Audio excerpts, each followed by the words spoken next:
हाँ तो नमस्कार दोस्तों, आप सभी का देव क्लासेज बूंदी ऑनलाइन प्लेटफॉर्म में आपका स्वागत है। मैं डीएस नेकाडी। आपको मैंने पिछली कक्षा में पढ़ाया था वैदिक काल। वैदिक काल में भी हमने ऋग्वेदिक काल के अंदर उसका सामान्य परिचय देख लिया था और उसकी विशेषताएं हम देख रहे थे। तो देखो दोस्तों, मैंने आपको विशेषताओं के अंदर एक विशेषता पढ़ा रहा था और वो विशेषता थी राजनीतिक विशेषता ऋग्वेद काल के अंदर। तो हम जो राजनीतिक विशेषता पढ़ रहे थे उसको हम आगे कंटिन्यू करते हैं। तो देखो दोस्तों, राजनीतिक विशेषताओं में मैंने आपको बताया था कि जो राजनीतिक संगठन है, राजा ऋग्वेदिक काल में कैसा होता था।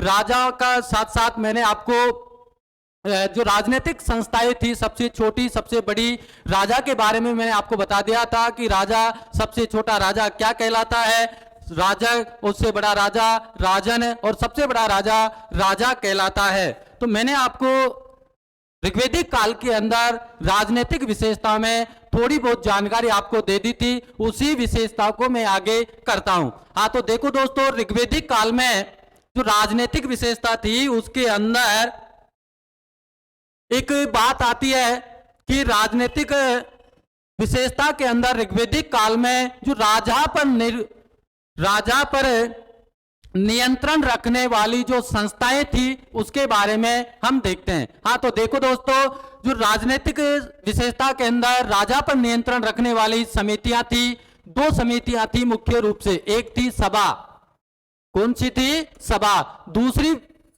समिति थी, दूसरी कौन सी थी? समिति। अब देखो दोस्तों, इन दोनों संस्थाओं के अंदर ये दोनों संस्थाएं राजा पर कैसे नियंत्रण रखती थी वो हमें देखेंगे। तो देखो दोस्तों, जो सभा संस्था थी उसके अंदर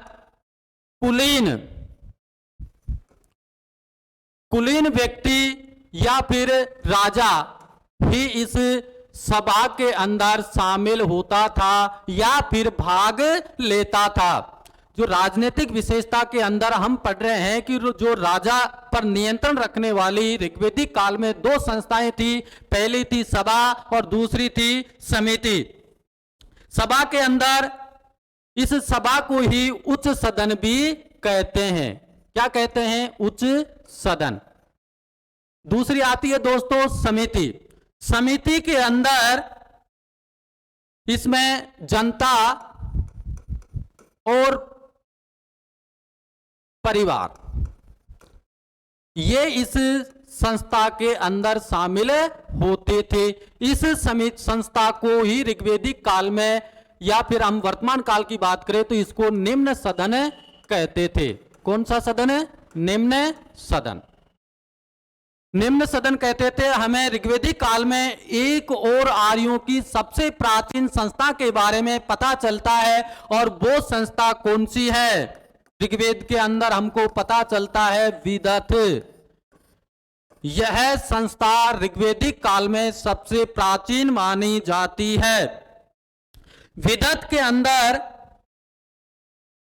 इस विदत को विद्वानों की सभा भी कहा जाता है, क्योंकि इस सभा के अंदर विद्वान ही शामिल होते थे।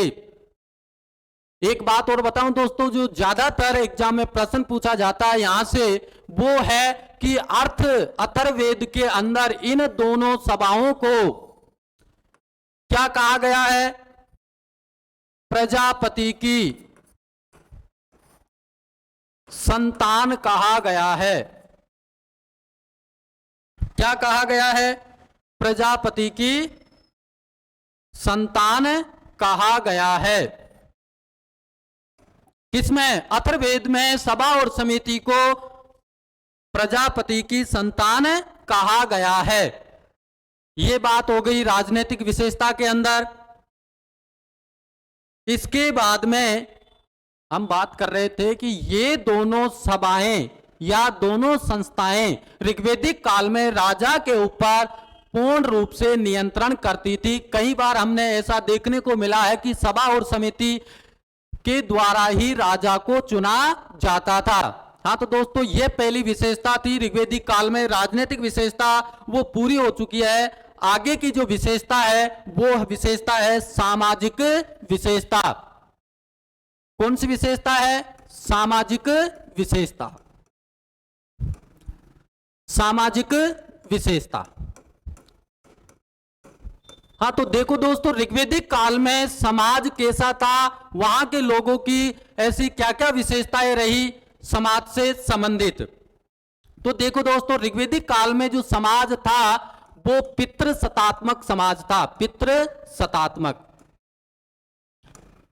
कौन सा समाज था? पितृसत्तात्मक। कि सबसे ज्यादा परिवार का जो मुखिया होता था वही अपने परिवार को चलाता था। हमने देखा कि वैदिक सभ्यता के अंदर जो समाज था वो मात्र सत्तात्मक समाज था, लेकिन जैसे जैसे समय बीतता गया दोस्तों, वैदिक काल आते आते समाज का स्वरूप पितृसत्तात्मक समाज के रूप में हो गया। आगे ऋग्वेदिक काल में ही हमको संयुक्त परिवार की प्रथा का प्रचलन था। संयुक्त परिवार, ऋग्वेदिक काल के अंदर ज्यादातर व्यक्ति संयुक्त परिवार के अंदर रहते थे। आगे देखो दोस्तों, सबसे महत्वपूर्ण बात है, हमारे देश में सर्वप्रथम ऋग्वेद के अंदर हमें वर्ण व्यवस्था का पता चलता है। कहां से चलता है वर्ण व्यवस्था का पता? ऋग्वेद से। वर्ण व्यवस्था, ऋग्वेद के अंदर जो वर्ण व्यवस्था थी वो कर्म पर आधारित थी। किस पर आधारित थी दोस्तों? कर्म पर आधारित थी। मैंने आपको बताया कि पहली बार हमारे देश के अंदर जो वर्ण व्यवस्था का हमें उल्लेखित मिलता है वो ऋग्वेद के अंदर मिलता है, और ऋग्वेद में भी यह व्यवस्था कर्म पर आधारित थी। इसके बाद में हम देखेंगे कि ऋग्वेदिक काल के बाद में उत्तर वैदिक काल में जो वर्ण व्यवस्था थी वो जाति पर आधारित हो जाती है। ऋग्वेदिक काल में वर्ण को दो प्रकार से माना जाता है। कैसे? एक वर्ण तो रंग के रूप में मानते हैं, और दूसरा वर्ण को व्यवसाय के रूप में देखते हैं ऋग्वेदिक काल में। कि एक तो हम रंग देख सकते हैं, वर्ण का मतलब होता है रंग भी होता है, और वर्ण का मतलब व्यवसाय भी होता है। आगे देखो दोस्तों, ये बात हो गई यहां कि ऋग्वेदिक काल में जो सामाजिक विशेषताएं हैं वो पितृसत्तात्मक थी, संयुक्त परिवार प्रथा थी। वर्ण व्यवस्था का पहली बार ऋग्वेदिक काल में ऋग्वेद के अंदर इसका वर्णन मिलता है, और वो भी कर्म पर आधारित थी। आगे देखो दोस्तों, ऋग्वेद के 10वें मंडल में हमको पहली बार शूद्र शब्द का वर्णन मिलता है।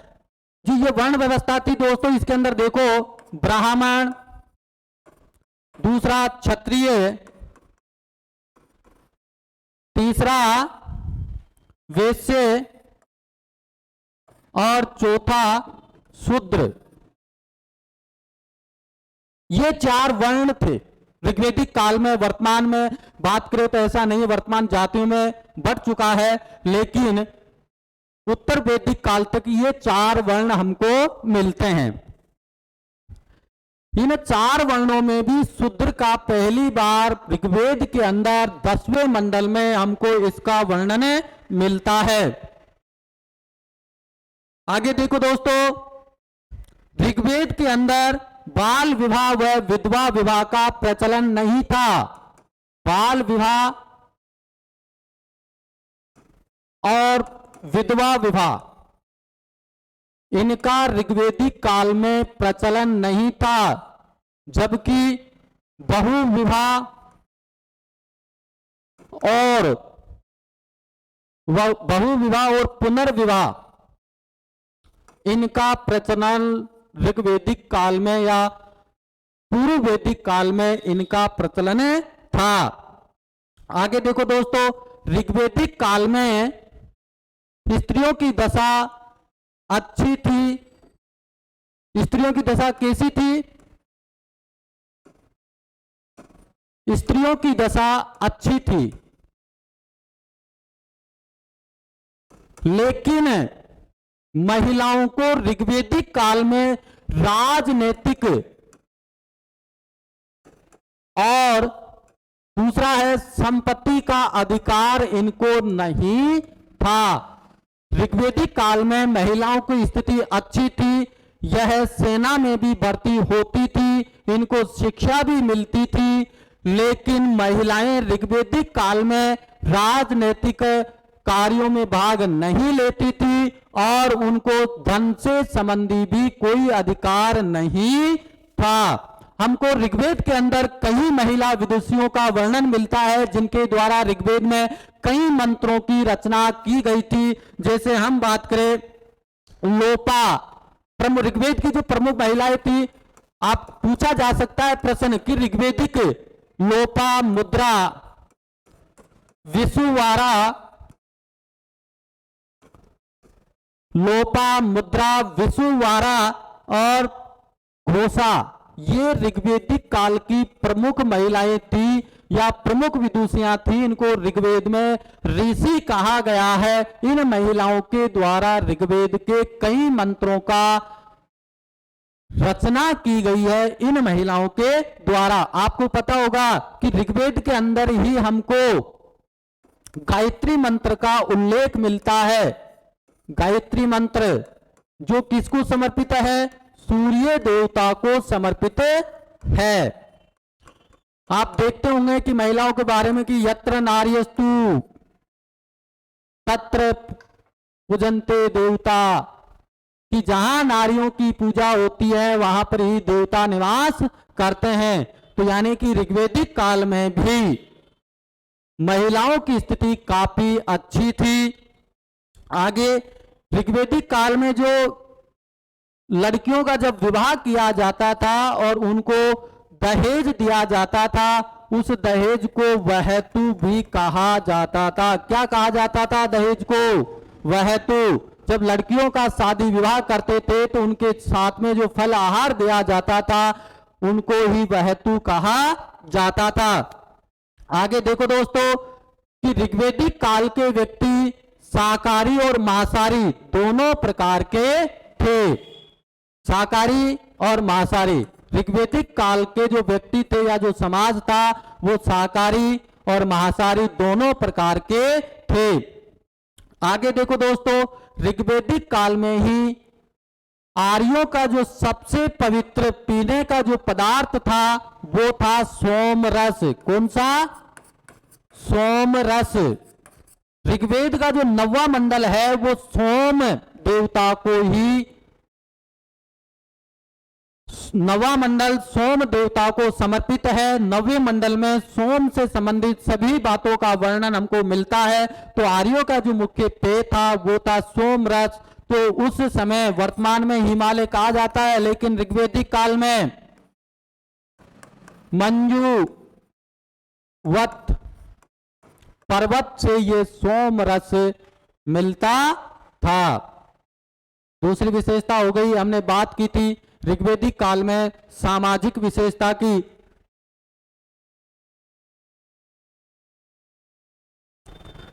सामाजिक विशेषता में हमने पढ़ा कि ऋग्वेदिक काल का जो समाज था वो पितृ सत्तात्मक समाज था। ऋग्वेदिक काल में संयुक्त परिवार प्रथा प्रचलन में थी।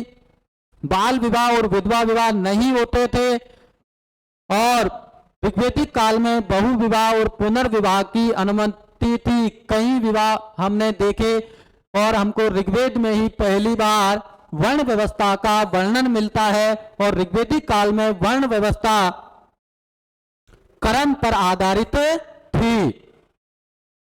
वर्ण व्यवस्था में ब्राह्मण, क्षत्रिय, वैश्य और शूद्र आते हैं। इनकी उत्पत्ति ब्रह्मा जी से मानी जाती है। और वर्ण व्यवस्था ऋग्वेदिक काल में एक का अर्थ होता है रंग और दूसरा माना जाता है व्यवसाय। आगे देखो दोस्तों, अगली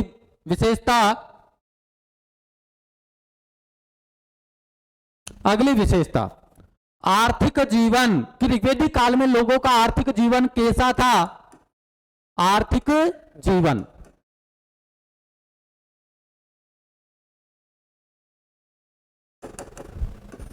आर्थिक जीवन देखो दोस्तों, ऋग्वेदिक काल में लोगों का आर्थिक जीवन कैसा था कि ऋग्वेदिक काल के लोग लोहे से परिचित नहीं थे। अब तक ऋग्वेदिक काल में लोग लोहे से परिचित नहीं थे। क्यों नहीं थे?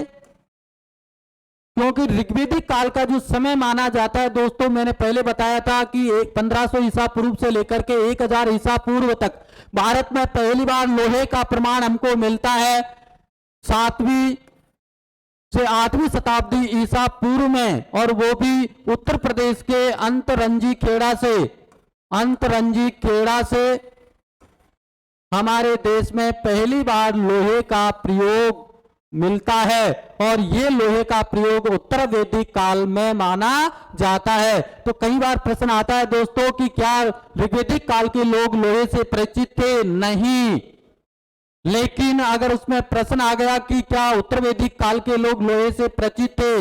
बिल्कुल थे। क्यों? क्योंकि हमारे देश में पहली बार लोहे के जो हमको अवशेष मिलते हैं उत्खनन में, वो उत्तर प्रदेश के अंतरंजी खेड़ा से मिलते हैं, और वो भी 7वीं 8वीं शताब्दी ईसा पूर्व में।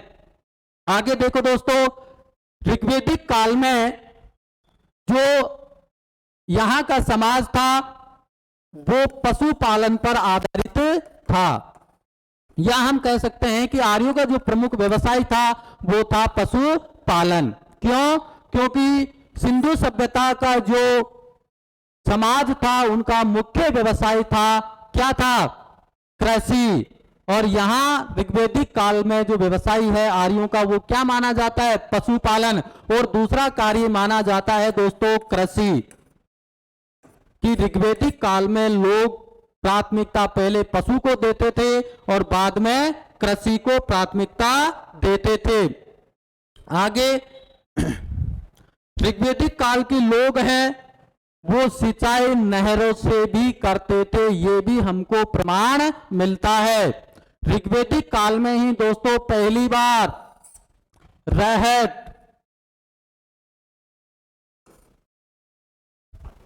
रहट का प्रमाण हमको कहां से मिलता है? पहली बार ऋग्वेद से ही हमको रहट का प्रमाण मिलता है। ऋग्वेदिक काल में आर्यों का जो सबसे प्रिय पशु था वो था घोड़ा। क्या था दोस्तों? घोड़ा। आर्य सबसे ज्यादा घोड़े को पवित्र मानते थे। ऋग्वेदिक काल में जो निवासी थे वो गाय, हाथी, घोड़ा, भैंस, बैल इन सब से परिचित थे। आगे देखो दोस्तों, ऋग्वेदिक काल में जो लोग थे वो गाय को सबसे पवित्र मानते थे। गाय को ही अन्वेषणा और अगण्य कहा गया है। क्या कहा गया है? अन्वेषणा और अगण्य। गाय को ही ऋग्वेदिक काल में लोग विनिमय का माध्यम भी मानते थे। गाय को अष्टकर्णी भी कहा जाता है। क्या कहा जाता है? अष्टकर्णी भी गाय को कहा जाता है, क्योंकि ऋग्वेदिक काल में जितने भी युद्ध हुए हैं वो सब गायों के लिए ही हुए ऐसा माना जाता है।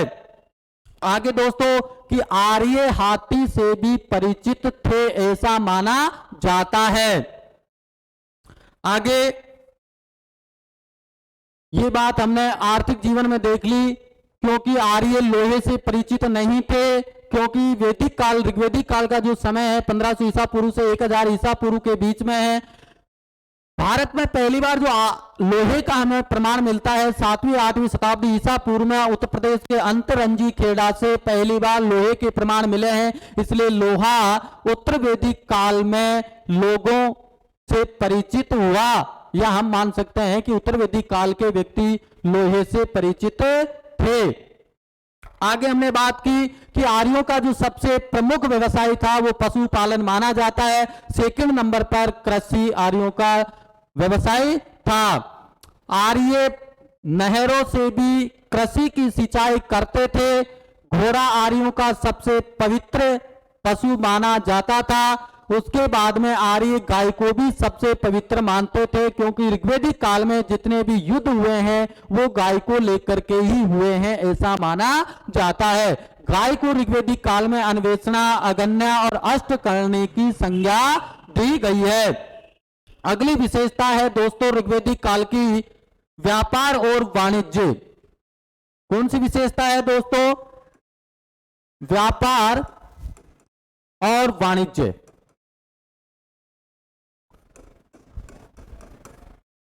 व्यापार और वाणिज्य में ऋग्वेदिक काल के लोगों की देखो क्या विशेषता थी। ऋग्वेदिक काल में जो व्यापार करते थे उन लोगों को पणी कहा गया है। क्या कहा गया है? पणी। आ गया प्रश्न, कई बार पूछा जाता है कि ऋग्वेदिक काल में व्यापार करने वाले लोगों को क्या कहा जाता है? पणी कहा जाता है। और ये पणी व्यापार करने के साथ साथ लोगों को ऋण भी देते थे, उधार। क्या देते थे? ऋण। वो भी किस पर? ब्याज पर। किस पर देते थे ऋण? ब्याज पर। और उस ब्याज को क्या कहते थे? वेक नाट कहा जाता था। ब्याज को क्या कहा जाता था ऋग्वेदिक काल में? वेक नोट। पूछा जा सकता है दोस्तों कई बार एग्जाम में कि ऋग्वेदिक काल में जो ऋण ब्याज पर लिया जाता था उसको क्या कहा जाता था? वेकनाट। आगे देखो दोस्तों, विनिमय के माध्यम, जब व्यापार करते थे ऋग्वेदिक काल के लोग तो उनका विनिमय का माध्यम क्या था? हमने पहले देखा, गाय भी इनका विनिमय का माध्यम था। एक और हमें शब्द की जानकारी मिलती है जो व्यापार के लिए विनिमय का माध्यम था, और वो था निष्क। क्या था दोस्तों? निष्क। इस निष्क को कई इतिहासकार ऐसा मानते हैं कि यह एक गले का आभूषण था, या फिर कह सकते हैं कि ऋग्वेदिक काल के लोगों की यह एक मुद्रा भी होती थी। तो ये हो गया यहाँ कि ऋग्वेदिक काल में विनिमय का माध्यम एक तो गाय हो गया, दूसरा हो गया निष्क। ये निष्क गले का आभूषण माना जाता था ऋग्वेदिक काल के लोगों के लिए, लेकिन मुद्रा भी माना जाता था इसको। आगे देखो दोस्तों, ऋग्वेदिक काल में व्यापार समुद्रों की सहायता से भी होता था, क्योंकि ऋग्वेदिक काल में हमें समुद्रों का वर्णन भी मिलता था। यह विशेषता हो गई दोस्तों, ध्यान से देख लेना, क्योंकि कई बार विशेषताओं में से कई प्रश्न पूछे जाते हैं प्रत्येक एग्जाम में। आगे देखो दोस्तों, मैंने आपको बताया था वर्ण व्यवस्था। वर्ण व्यवस्था में जब हम व्यापार वाणिज्य पढ़ रहे तो थोड़ा इसके अंदर मैं बता देता हूं कि ब्राह्मण, दूसरा क्षत्रिय, तीसरा वैश्य, चौथा शूद्र। इनके थोड़े से मैं काम बता देता हूं दोस्तों कि जो ब्राह्मण होते थे वो यज्ञ संबंधी काम करते थे। कौन से संबंधी? यज्ञ संबंधी। और जो क्षत्रिय होते थे वो युद्ध से संबंधी काम करते थे। और जो वैश्य होते थे उनका काम था कृषि, पशुपालन और व्यापार। कृषि, पशुपालन और व्यापार, ये काम करता था कौन? वैश्य। इन तीनों वर्णों की सेवा करने वाला जो वर्ग था वो वर्ग कहलाता था क्या? शूद्र। ये ध्यान रखना, कई बार प्रश्न पूछा जाता है दोस्तों कि तीनों वर्णों की सेवा करने वाले वर्ण को क्या कहते हैं? शूद्र। शूद्रों इन तीनों वर्णों की सेवा करता था। आगे देखो दोस्तों, ऋग्वेदिक काल में हमको एक धातु का नाम मिलता है जिसको अयस कहते हैं। इस धातु से ऋग्वेदिक काल के लोग बर्तन बनाते थे। क्या बनाते थे दोस्तों? बर्तन बनाने के लिए इस धातु का प्रयोग करते थे। ध्यान रखें दोस्तों, कई बार प्रश्न पूछ लिया जाता है कि ऋग्वेदिक काल के लोग बर्तन किससे बनाते थे। उनमें 4 धातुएं आपको दे देंगे, सोना, चांदी, तांबा और अयस। तो अपना आंसर होगा वो सही होगा अयस। अगली विशेषता है दोस्तों ऋग्वेदिक काल की, और वो है धार्मिक विशेषता। कौन सी विशेषता है दोस्तों अगली? धार्मिक विशेषता। देखो, ऋग्वेदिक काल के लोग जो धार्मिक जीवन था वो कैसा था हम देखते हैं कि ऋग्वेदिक काल में आर्यों का जो सबसे अच्छे देवता माने जाते थे वो थे प्राकृतिक देवताओं को ही वो सबसे ज्यादा देवता मानते थे, क्योंकि हमें ऋग्वेदिक काल में बहुदेववाद और एक देववाद के भी वर्णन मिलते हैं। बहुदेववाद इनमें ऐसा कहा गया है कि ऋग्वेदिक काल में जो ऋषि मुनि या व्यक्ति थे वो किसी एक देवता को प्रधान मानकर पूजा करते थे, वही देवता उनका सर्वश्रेष्ठ या सबसे अच्छा देवता माना जाता था। क्योंकि ऋग्वेद में 33 देवी देवताओं का वर्णन हमको मिलता है, तो ऐसा तो है नहीं कि एक बार में ही 33 देवताओं की पूजा करते होंगे, नहीं, क्योंकि जब वो किसी विशेष देवता की पूजा करते थे तो उसको ही वो विशेष महत्व या स्थान देते थे।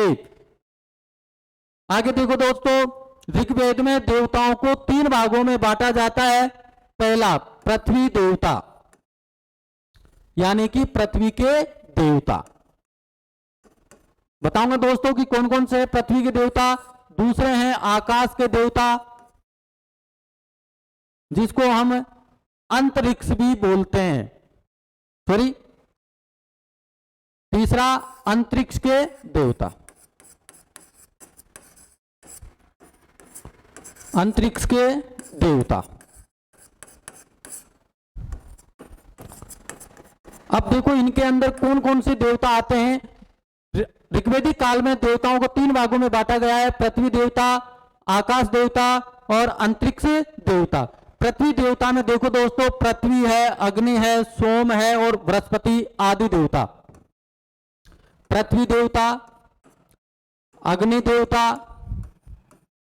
सोम और बृहस्पति, ये देवता और भी है। ये देवता पृथ्वी के मुख्य देवता माने जाते थे। अगला है आकाश के देवता, इसमें वरुण, मित्र, सूर्य, विष्णु,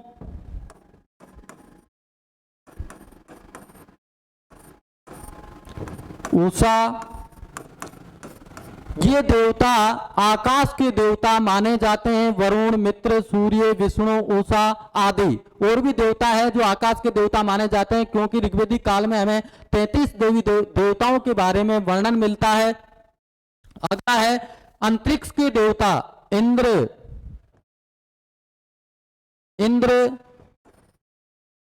रुद्र, वायु, इंद्र, रुद्र, वायु, यम, प्रजापति, ये देवता अंतरिक्ष के देवता माने जाते हैं। आर्यों का जो मुख्य देवता था वो था सबसे सर्वश्रेष्ठ इंद्र देवता। इसको ऋग्वेद में पुरंदर भी कहा गया है, क्योंकि दुर्गों को जीतने वाला जो राजा था उसको पुरंदर कहा गया है। तो इंद्र देवता को ऋग्वेदिक काल में सबसे महत्वपूर्ण देवता माना जाता था। ऋग्वेदिक काल में जो देवता थे उनमें सबसे ज्यादा जो स्थान था वो था दोस्तों इंद्र, वरुण और अग्नि। इन तीनों देवताओं को ऋग्वेदिक काल में सबसे महत्वपूर्ण देवता माने जाते थे, सबसे महत्वपूर्ण देवता माने जाते थे। अग्नि, वरुण और इंद्र ये ऋग्वेदिक काल के सबसे महत्वपूर्ण देवता माना जाता था। देखो दोस्तों, मैं यहां लिख देता हूं इन तीनों के बारे में कुछ। इंद्र, अग्नि और वरुण। देखो, इंद्र को पुरंदर भी कहा गया है और इंद्र को ऋग्वेदिक काल में पुरंदर भी कहा गया है, और वरुण को जगत का निर्माता या नियता, वरुण को जगत का निर्माता या नियता भी कहा जाता है, और अग्नि को पृथ्वी का पुत्र कहा गया है ऋग्वेद के अंदर। कई बार पूछ लिया जाता है दोस्तों कि पृथ्वी का पुत्र किसे कहा गया है, अग्नि को, और जगत का नियता और निर्माता किसे कहा गया है, वरुण को। इन देवताओं का जो प्रमुख पेय था सभी, वो सोमरस था।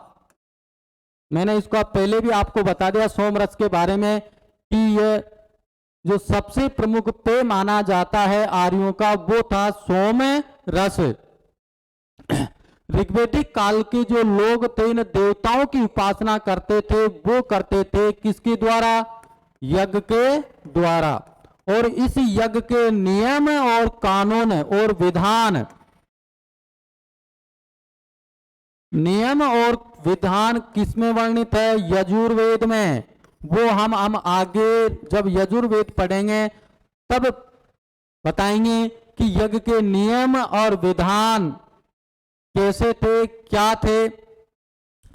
ऋग्वेदिक काल में जो सबसे प्रमुख यज्ञ था वो माना जाता था कौन सा दोस्तों, सोम यज्ञ। कौन सा, सोम यज्ञ। यह ऋग्वेदिक काल का सबसे प्रमुख यज्ञ माना जाता था, जो एक दिन से लेकर के हजारों वर्षों तक यह यज्ञ चलता था। हजारों वर्षों तक यह यज्ञ चलता था। यानी कि ऋग्वेद में जो सबसे पवित्र सबसे मुख्य यज्ञ था वो था सोम यज्ञ, और यह एक दिन से लेकर के 10 दिन 12 दिन हजारों वर्षों तक यह यज्ञ चलता था। तो देखो दोस्तों, आज हमने 3-4 विशेषताओं का अध्ययन किया। राजनीतिक विशेषता हमने कल पढ़ी थी, उसके आगे हमने आज कंटिन्यू किया। तो उसके बाद में हमने सामाजिक जीवन आर्यों का देखा, आर्थिक जीवन हमने देखा आर्यों का, या ऋग्वेदिक काल का व्यापार वाणिज्य हमने देखा, और धार्मिक जीवन हमने आर्यों का देखा। हाँ तो दोस्तों, इसके बाद में भी और ऋग्वेदिक काल की और विशेषताएं हैं, उसके बारे में हम अगले पार्ट में उसका अध्ययन करेंगे। तो दोस्तों, आप हमसे लगातार जुड़े रहिए, हमारी देव क्लासेज से आप लगातार जुड़े रहिए, और ऑनलाइन यूट्यूब चैनल को और देव क्लासेज ऐप को आप प्ले स्टोर से डाउनलोड करके भी आपको ये वीडियो वहां उपलब्ध हो जाएगा, यूट्यूब चैनल पर भी, फेसबुक पर भी, इंस्टाग्राम पर भी, और हमारे ऐप पर भी आप इन वीडियो को देख सकते हैं। और आप अपनी सफलता प्राप्त करने के लिए हमारे वीडियो को पढ़ने का प्रयास करें। आप यदि ऑफलाइन क्लास ले सकते हो तो आप हमारे इस संस्थान में आओ, हमारे साथ आप बैठो। और यदि आप ऑफलाइन क्लास किसी कारणवश नहीं ले पाए तो आप YouTube चैनल के माध्यम से और हमारे ऐप के माध्यम से आप हमारे वीडियो को, हमारी क्लासों को आप अपने घर पर भी पढ़ सकते हैं। तो नमस्कार दोस्तों, आप सभी का बहुत बहुत धन्यवाद, और नमस्कार आपको देव क्लासेज बूंदी की तरफ से। नमस्कार दोस्तों।